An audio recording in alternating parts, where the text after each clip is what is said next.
Assalamualaikum warahmatullahi wabarakatuh. Shalom, Om Swastiastu, Namo Buddhaya, salam kebajikan. Kita berjumpa kembali dengan LSM Polstra, Forum Orientasi Studi Kebijakan. Dalam hal ini, kami akan memberikan tema dalam masalah ini adalah menegakkan keadilan dan menegakkan kebenaran adalah membuat masyarakat menjadi makmur. Mengapa? Dalam bernegara, berbangsa bernegara, bila negara kita lepas dari keadilan dan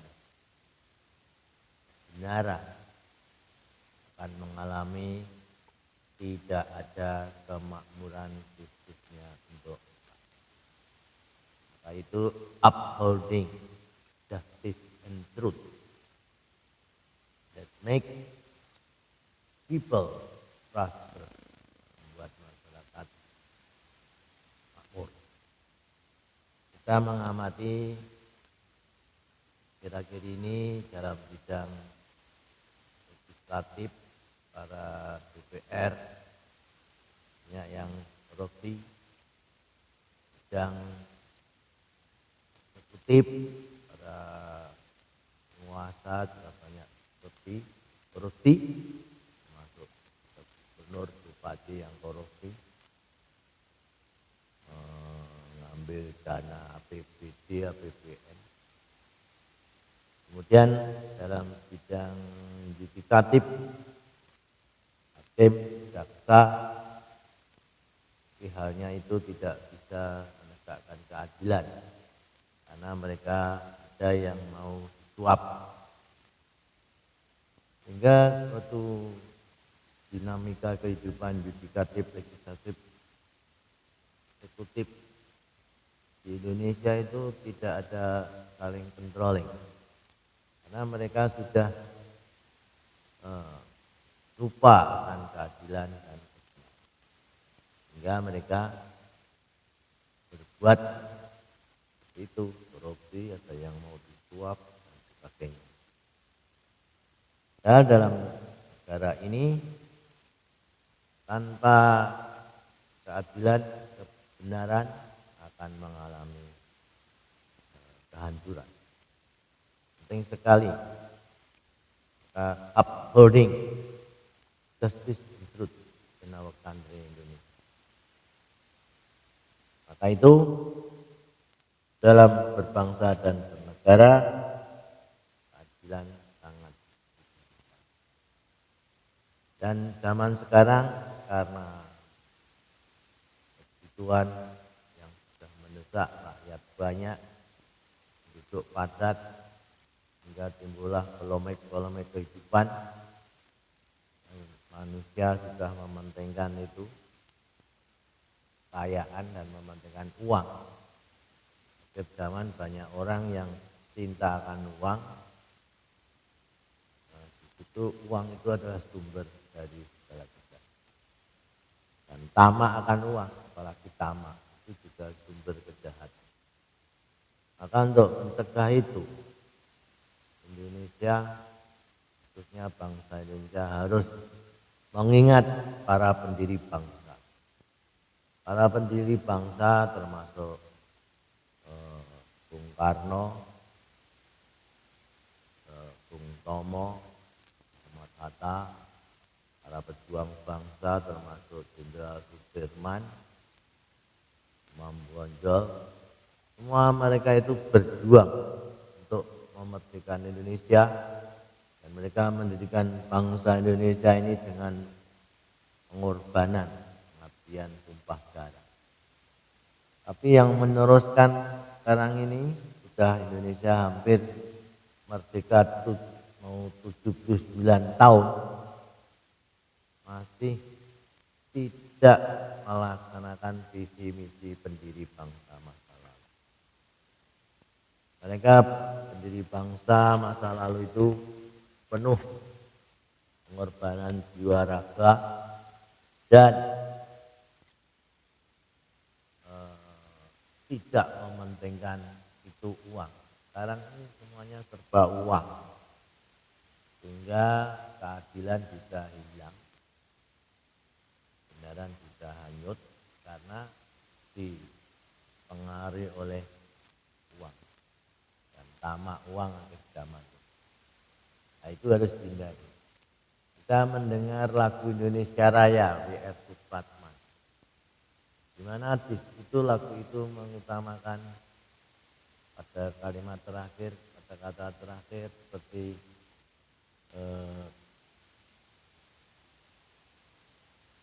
bangunlah jiwanya, bangunlah badannya untuk Indonesia Raya.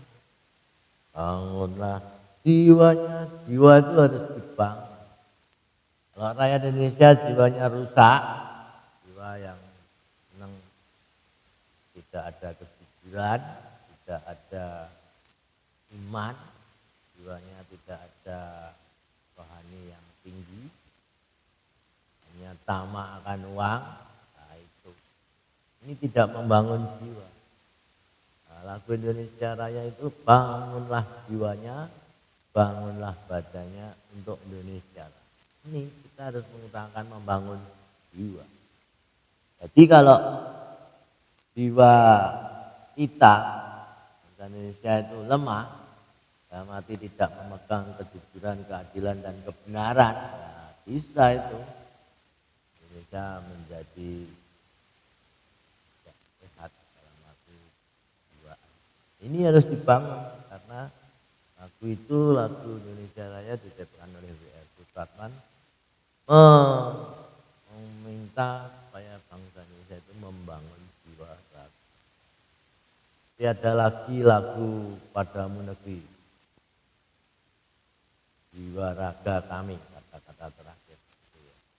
Padamu negeri kami berjanji, padamu negeri kami berbakti, padamu negeri kami mengabdi, padamu negeri jiwa raga kami. Jiwa raga kami itu untuk mengabdi bangsa, mau berjuang, berkorban, tidak mencari keuntungan saja, tapi untuk berjuang untuk kepentingan umum. Sekarang orang menjabat, mengumpulkan kekayaan, korupsi untuk kepentingan pribadi. Ini tidak sesuai dengan lagu Padamu. Mengabdi jiwa raga itu artinya berkorban. Sudah banyak yang melenceng dari rel-rel KUHP, Kitab Undang-Undang Pidana, dilanggar, Pancasila dilanggar, Undang-Undang Dasar 45 dilanggar, KUHP dilanggar. Nah, ini pedomannya itu Pancasila ketuhanan harus jujur, adil, benar, itu harus ditegak, upholding truth, justice, and honesty. Kunci dalam berbangsa dan bernegara supaya Indonesia hebat, supaya Indonesia kuat, karena bermental, jujur, adil, dan memegang teguh. Upholding justice, upholding truth, upholding honesty. Ini baru namanya mengikuti jejak para pendiri bangsa dan mengikuti aturan yang sudah ada, Pancasila, pedoman bangsa Indonesia, kedua Undang-Undang Dasar 45, dan yang terakhir rel KUHP, Kitab Undang-Undang Pidana, dan ditambah aturan yang lain. Ini kalau semua rakyat sudah bisa melaksanakan itu, to the business about law, Pancasila, five principle, Undang-Undang Dasar 45 and KUHP, majulah rakyatnya akan makmur karena semua itu berjalan dengan mulus, runway, dengan kejujuran, keadilan, dan kebenaran. Dan kita melihat banyak kasus yang ada akhir-akhir ini. Kita sudah merdeka hampir 79 tahun, 79 tahun, masih saja ada korupsi baik di legislatif, yudikatif, eksekutif, sehingga yang menjadi korban siapa? Rakyat.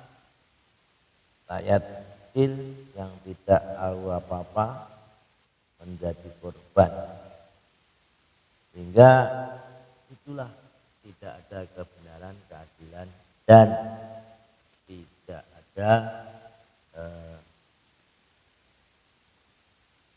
ketentraman batin rakyat, mau prosperous, tidak ada kemakmuran, karena mereka sudah kemakan oleh orang-orang penguasa, baik legislatif, yudikatif, eksekutif.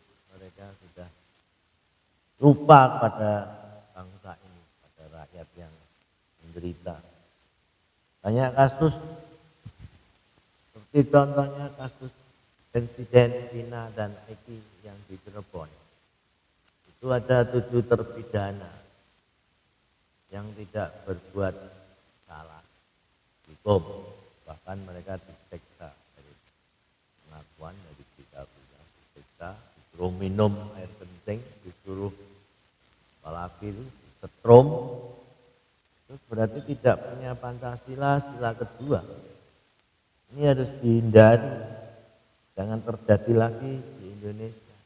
Sampai kasus hukum sampai 8 tahun tidak selesai-selesai, seperti terpidana. Saking rampungnya nanti ada sumpah pocong. Sumpah pocong yang kemarin terjadi itu Tata sama siapa itu? Sugiana. Tapi yang hadir hanya Tata sudah melaksanakan sumpah pocong. Pakai mandi, pakai apa itu? Mandi dan pakai jubah putih, sehingga didoakan sama kiai siapa itu menjadi sumpah pocong. Dan itu untuk menyelesaikan bahwa adu argumen bahwa mereka itu ingin adil dan benar. Angkai beraninya Sakatata sumpah pocong, padahal itu ada risikonya. Dari pengalaman-pengalaman yang kami lihat di Solo, kalau sudah sumpah di kelenteng saja, itu ada yang langsung meninggal. Kalau dia benar-benar salah, sumpah di kelenteng, supaya orang banyak mereka langsung meninggal, pulang langsung meninggal, atau beberapa hari langsung meninggal. Karena ada kekuatan gaib yang menghantui masalahnya. Juga ini sumpah pocong ya bahaya, kalau dilakukan ya sudah meninggal, yang salah, yang benar. Kata berani sumpah pocong karena dia merasa dirinya benar, ya, sumpah berani. Tidak ada takut, tetap hadir, disaksikan banyak ribuan orang.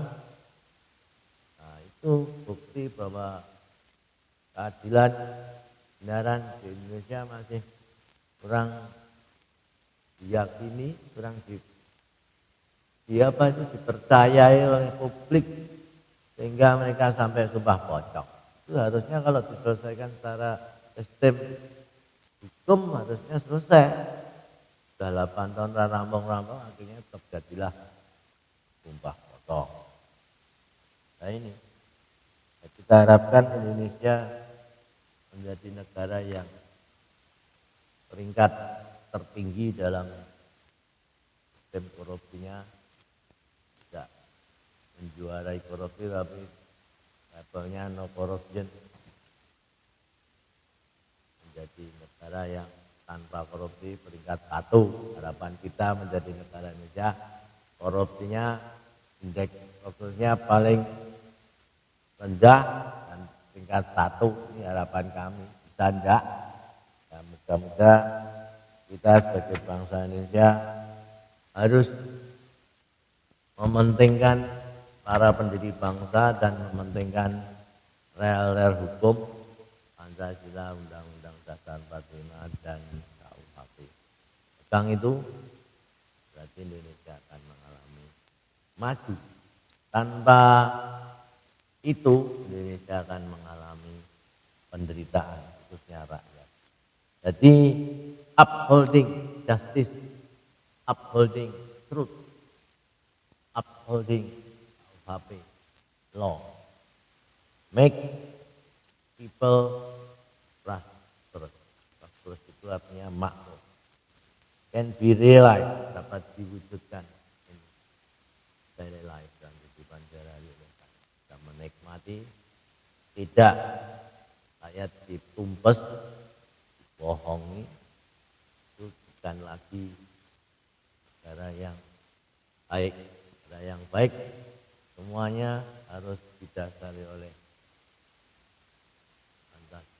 Indonesia, harus didasari oleh Pancasila, Undang-Undang Dasar 45 dan KUHP, sehingga people prosperous, kemakmuran rakyat can be realized, dapat.